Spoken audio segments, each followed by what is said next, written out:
नमस्कार दोस्तों, जनमत के इस संस्करण में मैं रविंद्र वाजपेयी आपका स्वागत करता हूं। भारत के दक्षिण में हिंद महासागर में स्थित श्रीलंका नामक देश में आज पूरी तरह से अराजकता फैल गई।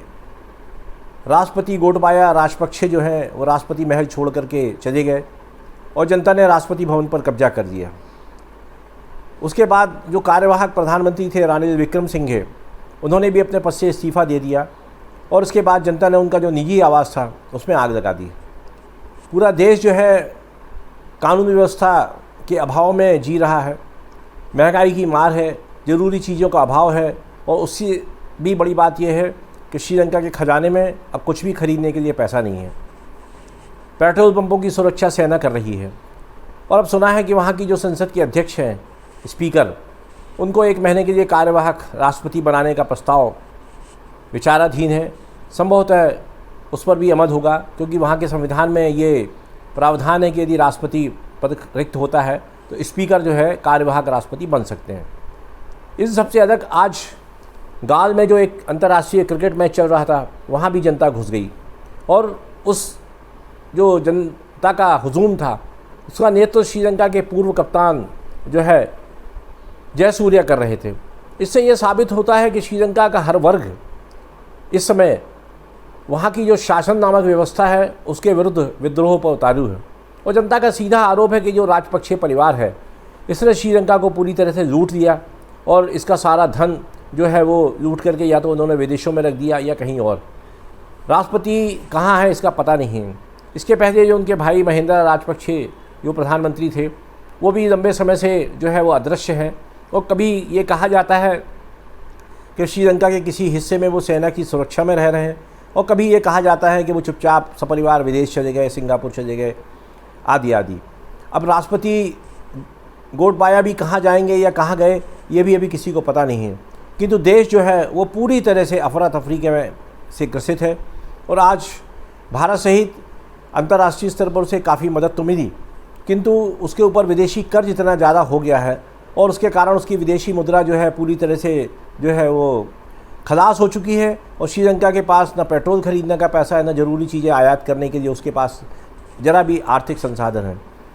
जैसा कि हम सभी को पता है, भारत सरकार ने बीते कुछ महीनों में उनको डीजल पेट्रोल भी दिया, नकद राशि भी दी, दवाइयाँ दी, खाद्य सामग्री दी और एक पड़ोसी के नाते हम उनकी जितनी मदद कर सकते थे हमने की और इसका जो एहसान है वहाँ की जनता भी मान रही है और वहाँ के जो शासन में बैठे अधिकारी हैं या राजनीतिक नेता हैं वो भी इस बात को स्वीकार कर रहे हैं कि संकट की इस घड़ी में भारत ने एक सच्चे दोस्त की तरह, सच्चे पड़ोसी की तरह हमारी मदद की। किंतु अब सवाल यह है कि जब आज श्रीलंका में जब पूरी तरह से सरकार नामक व्यवस्था जो है चरमरा गई है या कहें कि अस्तित्वहीन हो गई है, तब श्रीलंका का राजनीतिक भविष्य क्या होगा, वहाँ पर कौन सरकार चलाएगा, क्या शासन प्रशासन सेना के हाथ में जाएगा और इसके बाद कहीं ऐसा तो नहीं कि चीन इस अवसर का लाभ उठा करके, चूँकि श्रीलंका के ऊपर चीन का बहुत बड़ा कर्ज है और उसकी एवज में चीन जो है श्रीलंका के ऊपर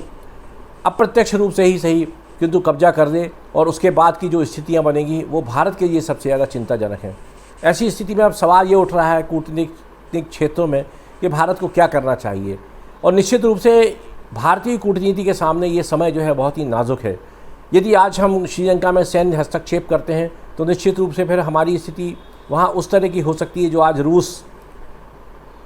यूक्रेन में झेल रहा है या कभी अमेरिका ने वियतनाम में झेली थी। दूसरा, यदि हम वहाँ मित्र बन करके भी जाते हैं तो श्रीलंका के ऊपर जो विदेशी कर्ज है उसका बोझ इतना ज़्यादा है कि यदि हम उसे पटाते पटाते हमारी अपनी कमर भी टूट सकती है।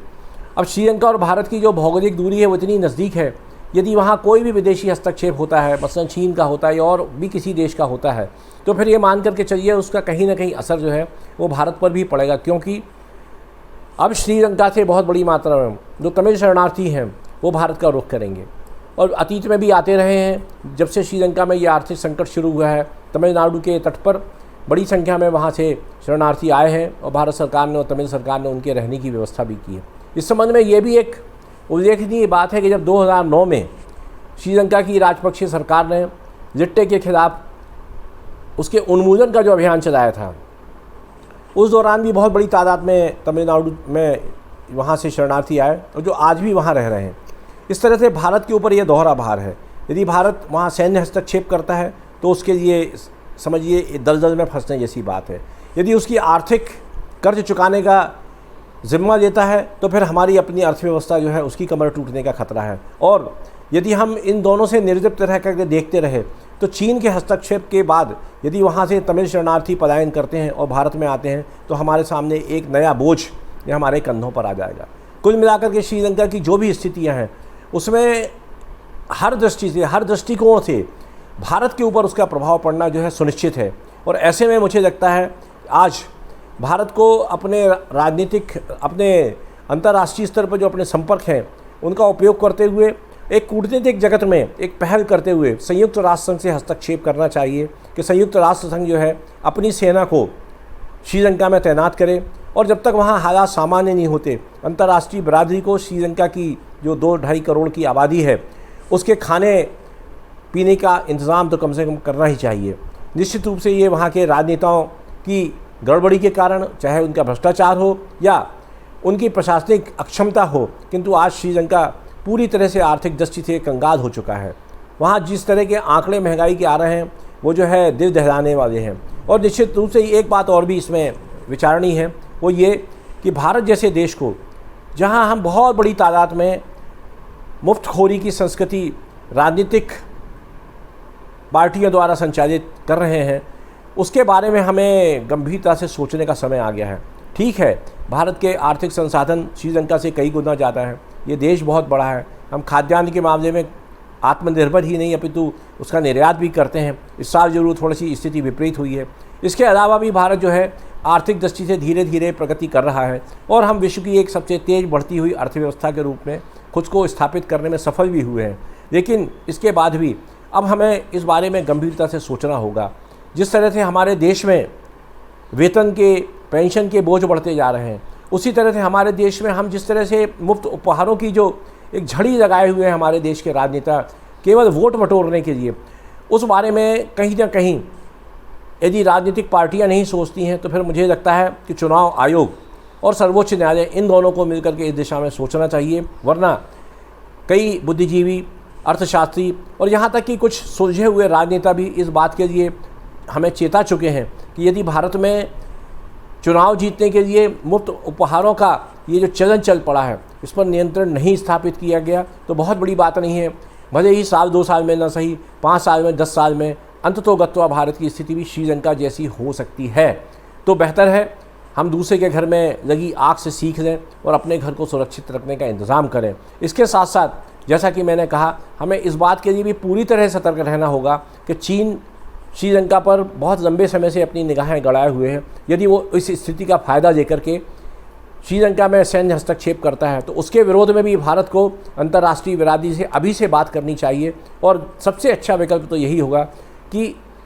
संयुक्त राष्ट्र संघ से अनुरोध करके वहाँ पर एक अंतर्राष्ट्रीय सेना जो है, जिसको हम कहते हैं, वो वहाँ पे जिम्मेदारी, वहाँ की व्यवस्था संभालने कीजिए। और जब तक श्रीलंका में दोबारा स्थितियाँ सामान्य नहीं होती तो इस छोटे से देश, इस टापू नुमा देश का जो समूचा भरण पोषण है वो विश्व बिरादरी को करना चाहिए। श्रीलंका अपने पैरों पर तेज़ी से खड़ा हो रहा था, वहाँ का पर्यटन उद्योग दिन ब दिन तरक्की कर रहा था और ऐसा लग रहा था कि कुछ दिनों बाद